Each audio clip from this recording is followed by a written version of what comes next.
नमस्कार दोस्तों, मेरा नाम है भालचंद्र। ब्रह्मांड सिद्धाश्रम में आप सभी का स्वागत है।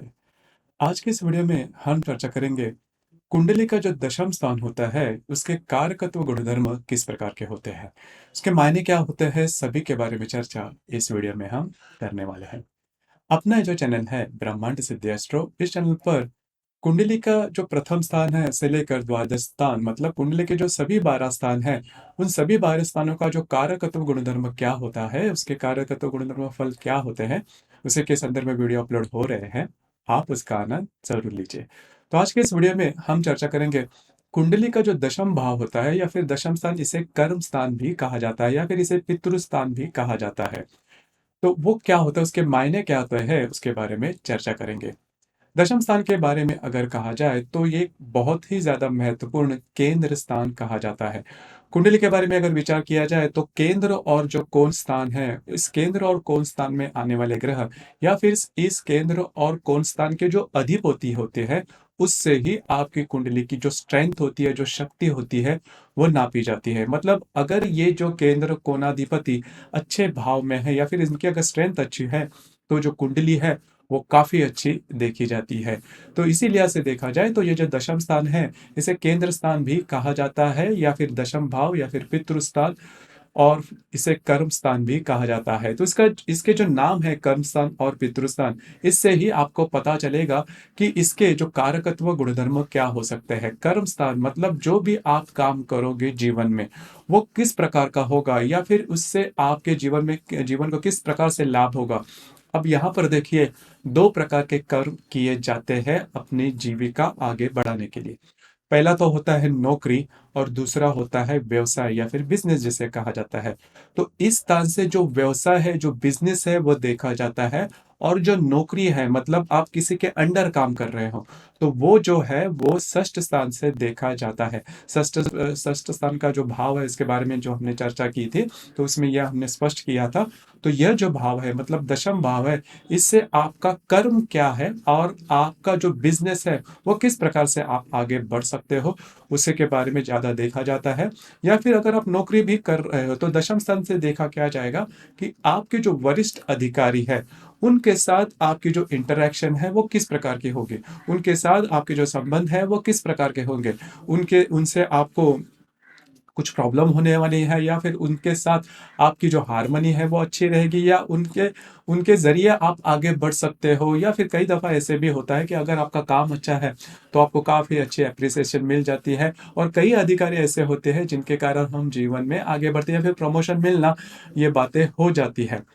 तो यह जो बात है मतलब आपका जो बड़े अधिकारी है, आप जहाँ पर काम करते हो, उनके साथ वो जो इंटरेक्शन है वो दशम भाव से देखा जाता है। लेकिन अगर आप बिजनेस करते हो तो ये भाव बहुत ज्यादा महत्वपूर्ण होता है। दूसरे शब्द में कहा जाए तो अगर आपका दशम भाव, क्योंकि कई दफा ऐसे प्रश्न आते हैं कि नौकरी करूं या फिर व्यवसाय करूं, व्यवसाय करूं तो किस प्रकार का करूं, अगर नौकरी करो तो उसमें क्या होगा।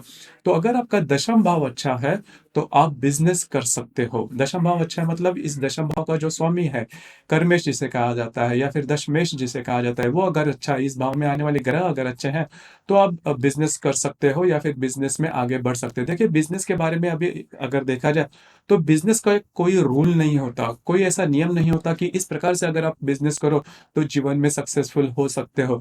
और जीवन का भी वही रूल है कि ऐसा कोई रूल नहीं कि आप इससे आगे, ये जो बातें हैं जब भी आप करते हो उसके बाद आपको समझ में आता है। लेकिन उसके लिए महत्वपूर्ण होता है कई जो गुण होते हैं, जैसे कि महत्वाकांक्षा है, करेज है, या फिर अपने बलबूते के आगे बढ़ना, या फिर हार्ड वर्किंग नेचर। ये अगर गुण आप में है तो आप बढ़ सकते हो। लेकिन इसमें भी आप उस जो भी आपका बिजनेस है उसमें आगे बढ़ सकते हो या नहीं, यह दशम भाव से देखा जाता है। आपको जो माहौल मिलेगा, बिजनेस का जो माहौल मिलेगा, उस वो किस प्रकार का होगा, इसके बारे में भी यह जो स्थान है इससे देखा जा सकता है। तो मोटे तौर पर अगर देखा जाए तो बिजनेस में आगे बढ़ सकते हो या नहीं, किस प्रकार से आगे बढ़ सकते हो, ऐसे कौन सी विपदा आ सकती है, ऐसे कोई प्रॉब्लम आ सकते हैं, कैसे आगे बढ़ सकते हो, ऐसा कौन सा क्षेत्र है उसमें आप आगे बढ़ सकते हो। क्योंकि आजकल के जमाने में ये भी प्रश्न ज्यादा होता है है कि किस तरह का बिज़नेस करूँ, किस प्रकार का बिज़नेस करूँ जिसके ज़रिए मैं आगे बढ़ सकता हूँ। तो ये जो बातें हैं, वो दशम भाव से देखी जाती है। तो आपका जो कर्म का भाव है, आपके जो करेज का भाव, कर्तृत्व का जो भाव है, वो इस स्थान से देखा जाता है। इसीलिए इसे कर्म स्थान भी कहा जाता है।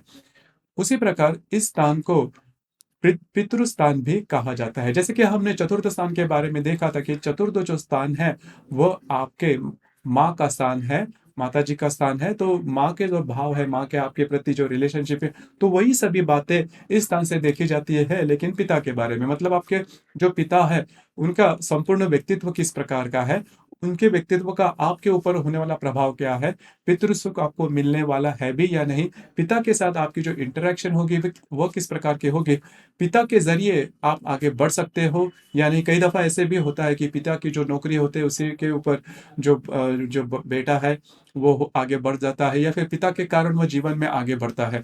तो ऐसी भी कुंडलियाँ होती हैं। तो वो जो सभी बातें हैं, पिता का सुख मिलना या नहीं, उनके साथ आपकी इंटरेक्शन किस प्रकार की होगी, उनका व्यक्तित्व क्या होगा, उनके व्यक्तित्व का प्रभाव आप पर क्या होगा, उसी प्रकार समाज में आपकी जो पर्सनैलिटी है, वो किस प्रकार की हो सकती है, या फिर किस प्रकार की होगी, समाज में मिलने वाली मान्यता जो है, वो किस प्रकार की होगी। देखिए, प्रसिद्ध होना, इसके बारे में हमने देखा था नवम स्थान के बारे में।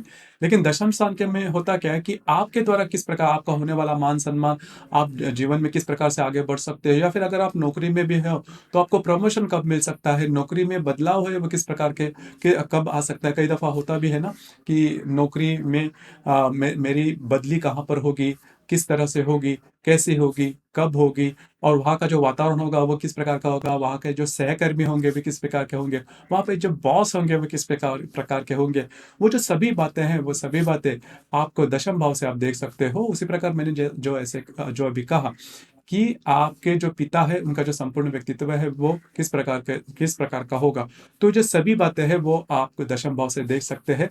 इसी वजह से जो दशम भाव है, वो महत्वपूर्ण केंद्र भाव है, जो कि आपका जो करियर है, उसके बारे में बहुत सी बातें, या फिर समाज में मिलने वाली मान्यता, उस सभी के बारे में बहुत सी जो बातें हैं, वो हम इस दशम भाव से देख सकते हैं।